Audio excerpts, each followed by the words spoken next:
Hello there. Happy holidays. I hope you had a wonderful Christmas. Today's visit is to Grand Central Midtown Comics. I had the day off to take a break from Times Square. There's the store on the second floor where the Superman sign is. I haven't been at the store for a very long time.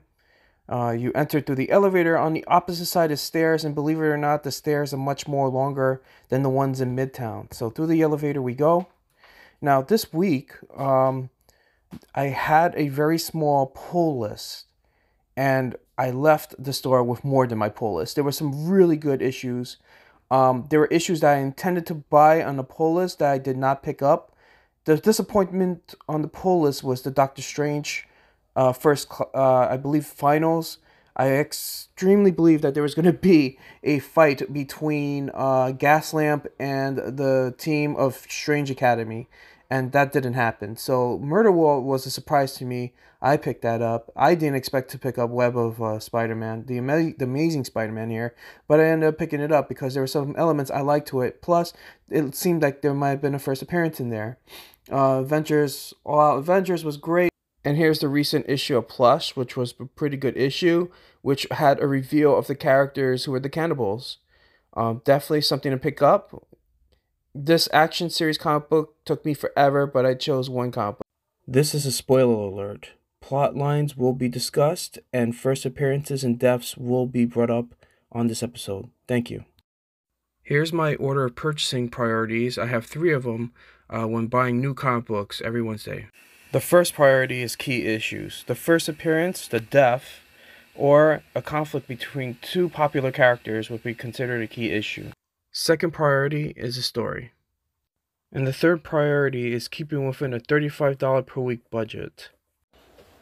And hello there, my comic book friends. Welcome to another episode of the weekly pull list from December 28, 2022, the last week of 2022's Wednesdays.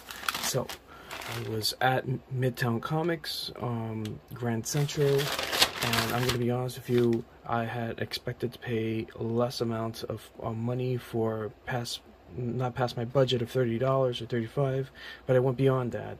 I was completely surprised by the new material that came out and some continuing stories that were going on. And in addition to that, I spent a lot of time at Grand Central Midtown Comics, and I walked away with literally $45 worth of comic books, which was not my intention, because I didn't want to miss out on some really good issues. Here's my receipt. I did this to protect my book, but I'm glad I got one. Check that out. It is Hallows Eve. Holy moly, I would have got an extra copy. That is a beautiful cover for Comic Shop News. This is pretty cool. I'm gonna get another one if there's opportunity. I'm glad he gave this one to me. I do collect these.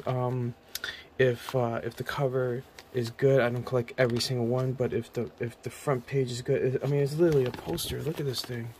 It's a poster. I love it. I think we should show some support to these guys. They write some pretty good, solid articles. I usually read this on my way back home on the subways. And, you know, we get a full color print that we could just hang on our wall. It's beautiful. I really am going to maintain this one. I think the design of Hallows Eve is a great design. I like it a lot.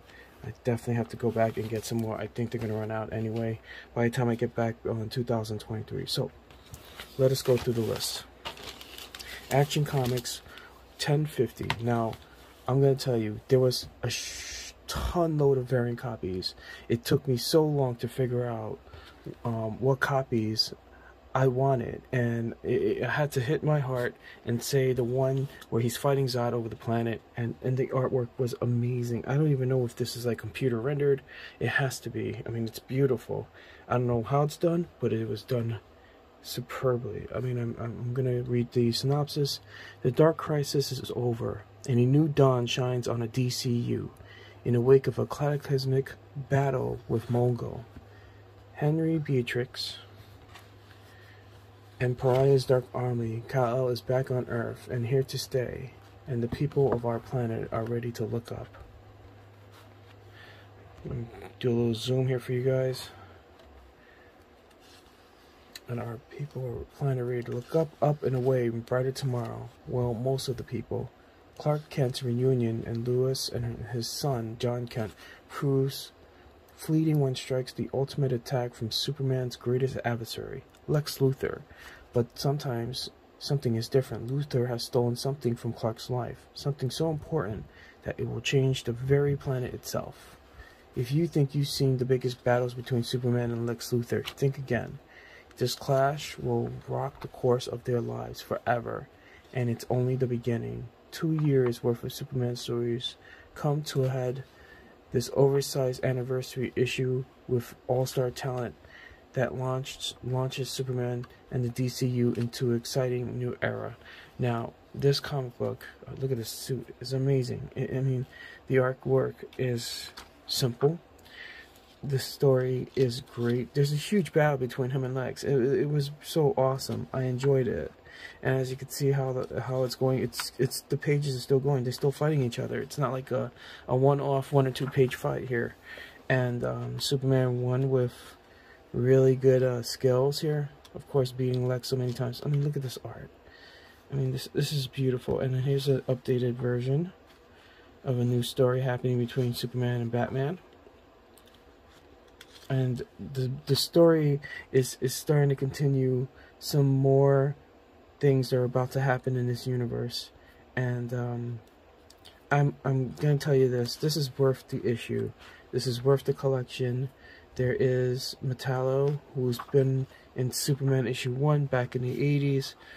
I have that issue, but that's his human form. But there's literally, I'm gonna tell you, 9, 18, there's 27 variant covers. 27.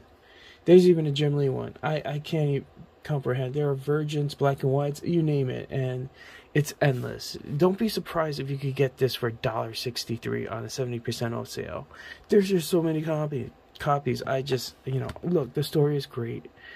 Everything about it is awesome, and the variants of variant comic books available is crazy.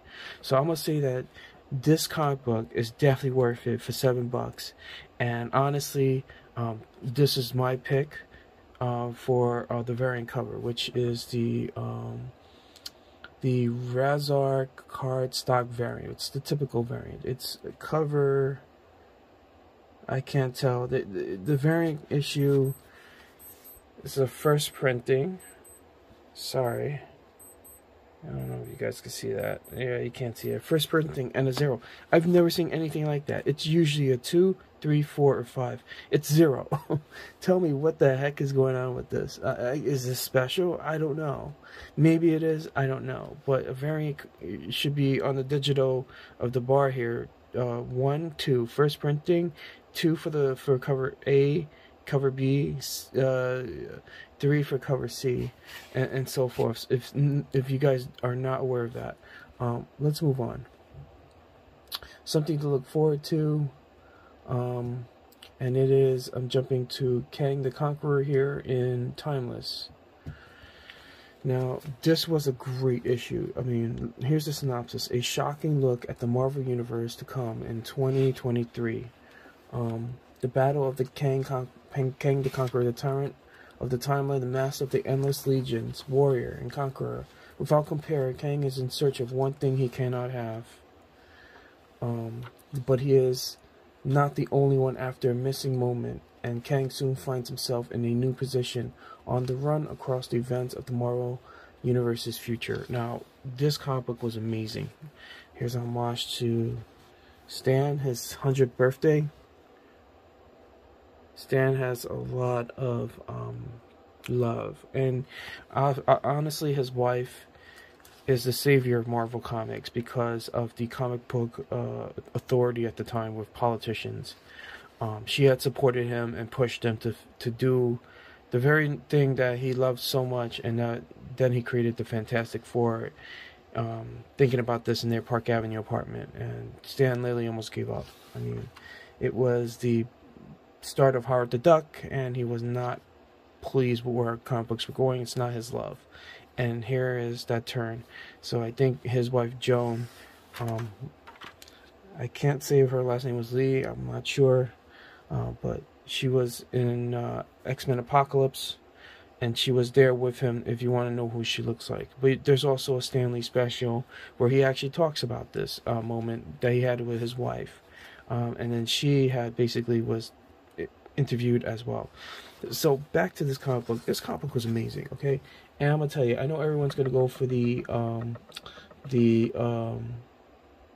Miss Minutes variant, which I think is beautiful. There's Divergent, but I'm definitely in for the Malay variant, and the Dodson variant. I'm not so sure. There's approximately 5 variants, and I think the main cover is just beautiful. I think it's well done. It stands out a lot. But I went with this Carnero variant because basically, I mean, Kang's face is in it. There's gears. This is everything about Kang, and behind him is literally the people he's going up against: T'Challa, Miss Marvel, Iron Man, Cyclops.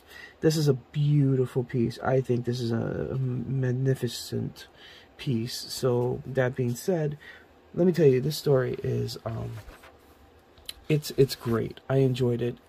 I think it's got some new characters we're not aware of now. I went through the story. I did some research. I didn't know who these people are. So I mean, look at this this Wolverine character with a metal head. I mean, it's just insane. Superior Iron Man's there. I mean, this is a well written, well thought out start to something new. And I'm gonna tell you, this comic book is gonna have some value to it. There's a lot of characters I am not familiar with, and I won't be surprised that this comic book becomes valuable at the very end. Either way, this story is going to trigger so much of what's to come in 2023. You better be ready. But this issue is the... Hey there, sorry about that. I got caught off on my camera. I guess there's some sort of limit it has to make me record somewhere around so many different seconds. But let's continue. Plush was an amazing series. I'm gonna tell you, there's not a lot of text in this. There was a lot of killing, and here's the synopsis. Still in his overly ripe fursuit, Devin can only watch from his jail cell as 2 very desperate groups fight over him. The jealous deputy and his friends intend on staging his death, and a group of psychotic, cannibalistic furries that wish to invite him over for dinner. Now, let me tell you something. There's not a lot of text. There's a lot of things that are happening here. And that being said, this scenario is like, okay, he's warning these people that these guys are come and kill them, and look what's happening. This is the same artist that did Invincible, and he did a hell of a job, of course, showing the gore of what's happening here, and the cannibalistics, and these crazy things happening between these people in these costumes, furry costumes, and the police force. And it's nothing but like a lot of death. And the more important thing is that there's another title out about an amusement park that is leading to Hell's Gate, and the individuals running around are basically like and people will assume that they're mascots, but they're not. That's their actual suit. So this being said, seeing how this goes, you know, these suits, you think, okay, maybe they're real people. They're not real people, but guess what? This shows that they are real people. Cannibals in these mascot suits. And so we're getting, in these suits, how should I say it? We're getting reveals after they kill these officers. So there's a lot of reveals in here. And a lot of gore, not much text. It's just a continuation of the story. And in the end, a reveal, which is a key element in this story. So, because it's the first time we see these characters' face. Look at this cover. Oh my god, it is hilarious. Look at this. I will not be surprised if they turn this into a TV series. But other than that, I just think it's quite crazy. It's well done, and I totally picked it just because there was a reveal. Look at that furry cover. Ooh, furry. Ooh, furry. I love this detail. Yeah, so definitely a picker-upper. $4. Let's go to the next one. This one surprised me. This one surprised me, and the reason why I got this one was because it was the first appearance of a Mysterio girl version. I had a lot of fun reading this. This is like a children's comic book, and it was so much fun, and the art is so simple, and I looked at it and I said, this is so much fun. I mean, who hasn't gone to Comic-Con and done this, right? Go around, meet up the cosplayers at the Javs Center, and this is like, someone who drew this knew exactly what it looked like, because that's supposed to be on the, you know, where the taco stand is, and hot dog guy here, and your entrance to the kiosk, and then behind you now, is that Onslaught? This is so great, so great. I'm gonna tell you, I had a lot of fun reading this. I'm glad I got this book, and in this book, Miles Morales is undergoing a lot of attacks, and he's looking for help, and regular Peter Parker is chasing another version of Mysterio, who's a girl version. Here she is. Many are saying this is her first appearance, but we'll see. It's quite interesting how she grabs him like that. So this looks like a lot of fun. I enjoyed it. I didn't get the first issue, and I'm figuring out if I should, but honestly, I don't think I could. I love this cover. This is the variant cover, and I totally recommend this if you could get it. I mean, this is the heart of what Miles did for the animated series that won an Academy Award, Under the Spider-Verse. And yeah, a lot of fun. Definitely wanted to do that. Moon Knight here. I chose this because there's a lot of possible first appearances. Let me go to my pull list here and check the synopsis on this Moon Knight character. That's funny, I do not see it here. I thought I had it. I got the Peach Monoko Moon Knight, and I have to go back to New Comics. I have to go to Moon Knight. The actual main cover is quite awesome as well. I'm not seeing it around. It's kind of crazy. There is a cover I want to get. Not a cover, but a comic book. But let me go through the comic book anyway. First off, there's a huge battle in here, and the story is pretty straightforward. It's nothing special, and there are some beautiful choreographed fight scenes, very short, and it reminds me of what was that, Constantine, where he walked in. And that being said, you know, he pulled off the Constantine holy water and the sprinklers and killed all these vamps. But other than that, there's a team up here with the Moon Knights, and this character in the end, I don't know who Zodiac is. This person is new to me. I won't be surprised if he had a first appearance somewhere in the 80s or early 70s. So, you know, kind of trying to figure that one out. So I'm not sure if that is his first appearance. Give me a second here. I'm still trying to find Moon Knight. Should be here. It's just not popping out as much. Young Justice. Yeah, I don't see Moon Knight in this. What a surprise. I mean, it should pop out.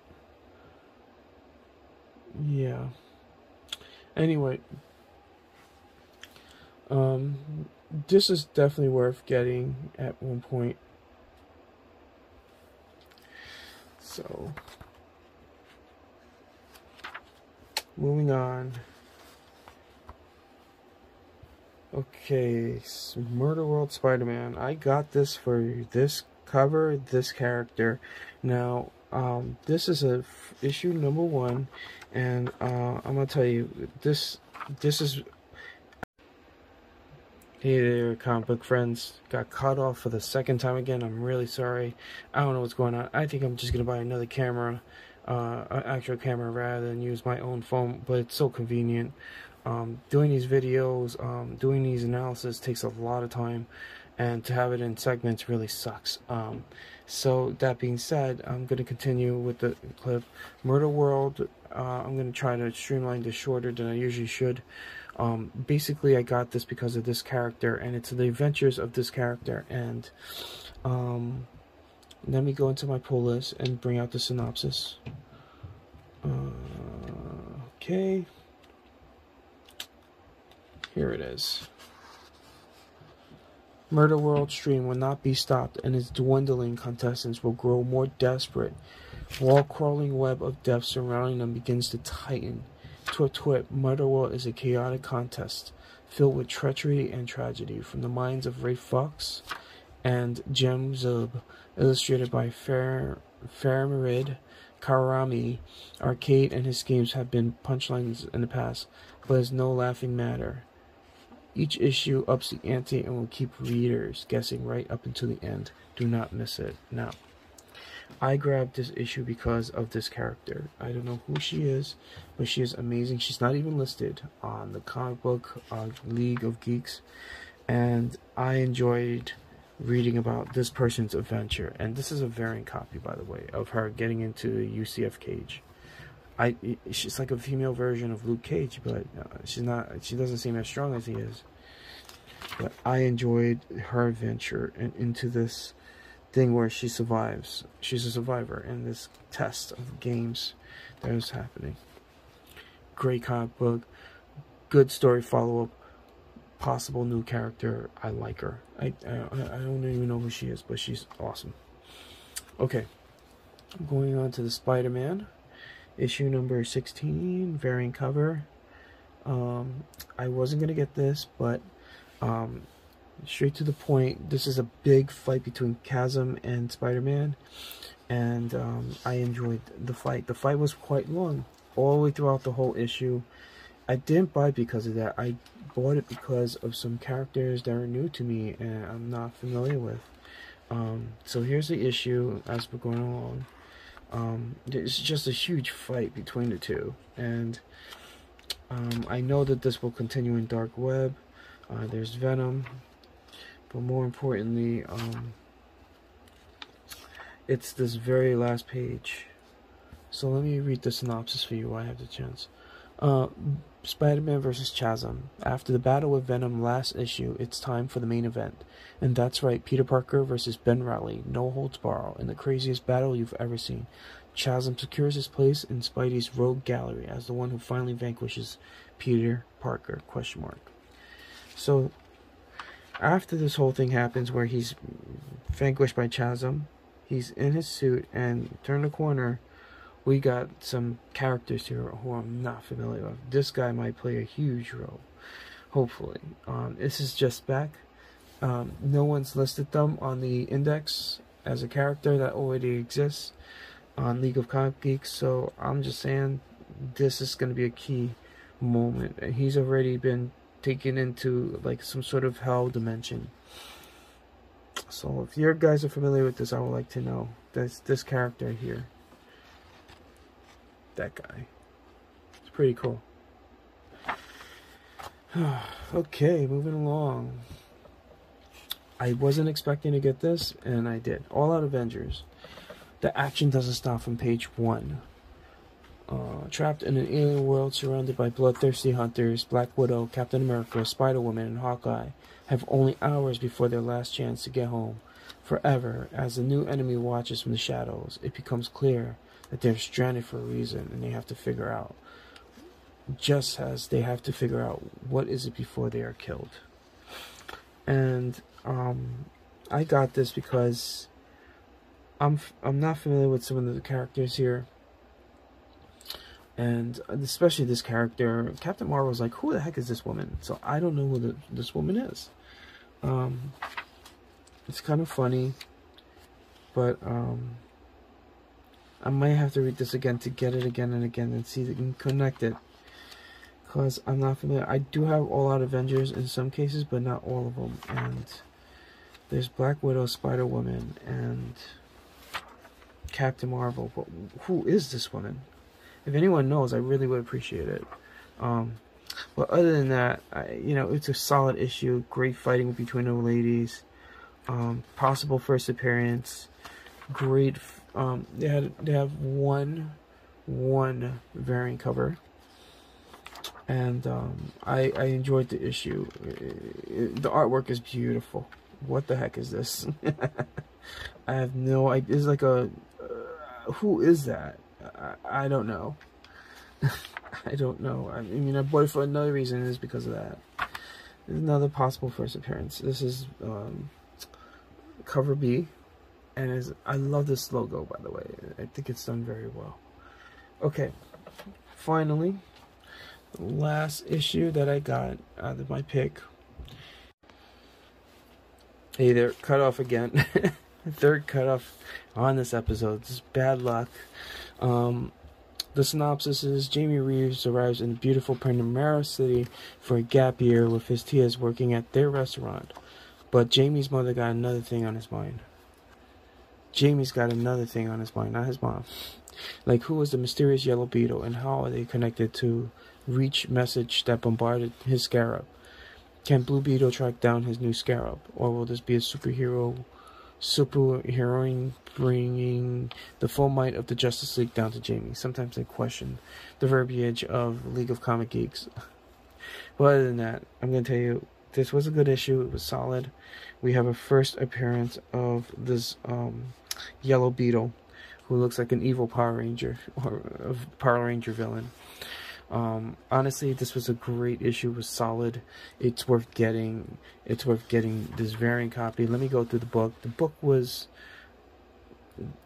good. It was good in its own route, and I'm gonna tell you that I gotta get this issue. This was on my pull list, and I did not see it, so I'm gonna find out if it's still available. This is a beautiful cover art by Jim Chung. So I do like his work. Not a lot of people do, but I like his work the most. He actually took some photos with me, selfies at one of the Comic Cons in New York City in the past. But back to the comic book. This comic book is solid. It basically is continuing the story, but it introduces some new Beetle characters, which I think is going to make this comic book skyrocket if everyone starts to have interest in the Blue Beetle. But not this Blue Beetle, but the Yellow Beetle, because she might play a huge role in future stories to come. And that is it, my friends. Thank you very much. Thanks for dealing with my change of video clips, though it wasn't my intention. I hope to improve my my video editing. So thank you very much. Happy New Year, and have a great day. Thank you.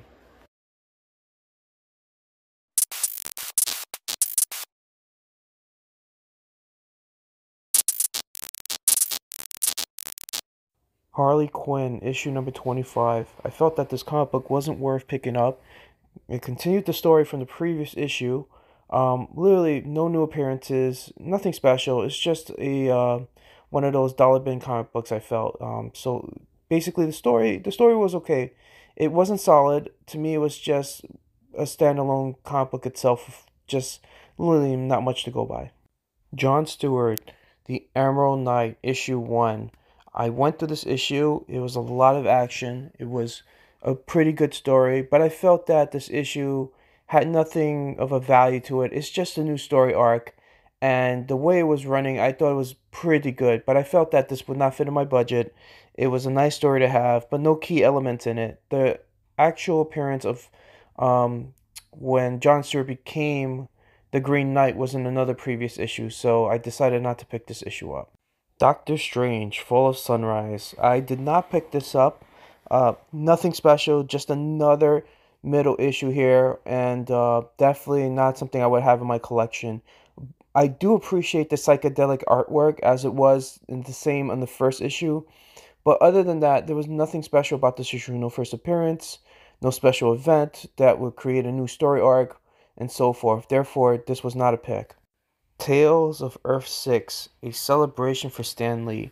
Now, this is an issue I wanted to get, and I did not see it at the comic book store, so I will come back and take a look to see if it's available. I think I think I might have missed it, or it just missed its delivery point. Other than that, I need to read this book. I want to see what's up with it. It's a great storyline, a tag, tales, something that Stan Lee would always do in his earlier comic book days. And I want to see what's up. So I'm definitely going to go back, take a look at this issue, see if it's worth the effort, and maybe there might be a few first appearances there. So other than that, this is going to be a later pick. Star Wars High Republic. I forgot which issue this one was, but I could tell you that I went through this issue. I wasn't really keen on getting it. I mean, there is a first appearance of 3 different characters, so I have to relook at this issue again to see if it has some sort of value in the future. But other than that, the story was boring. It just never caught up to me. I literally had other books that I felt were much more stronger than this book, and therefore it will be looked at again. But is it a pick? Absolutely not. Does it have value? It's a high possibility because there's first appearances on this.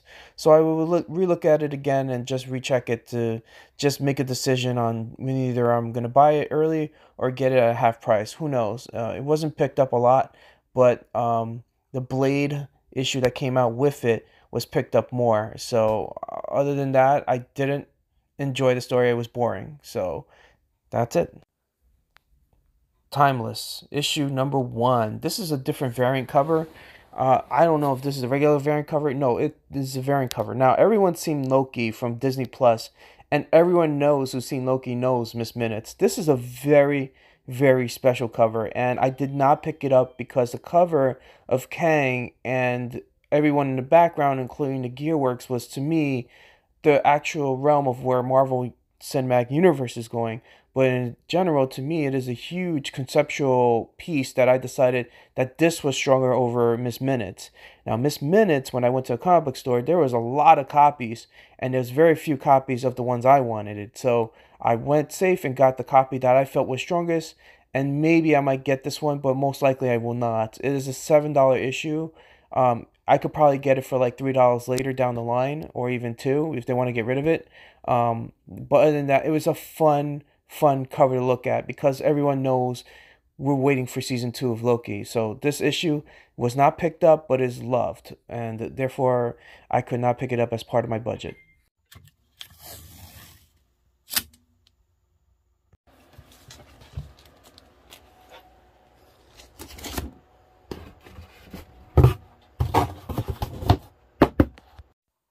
This episode was made possible by the apps and music listed below. Subscribe and like, and thank you for watching.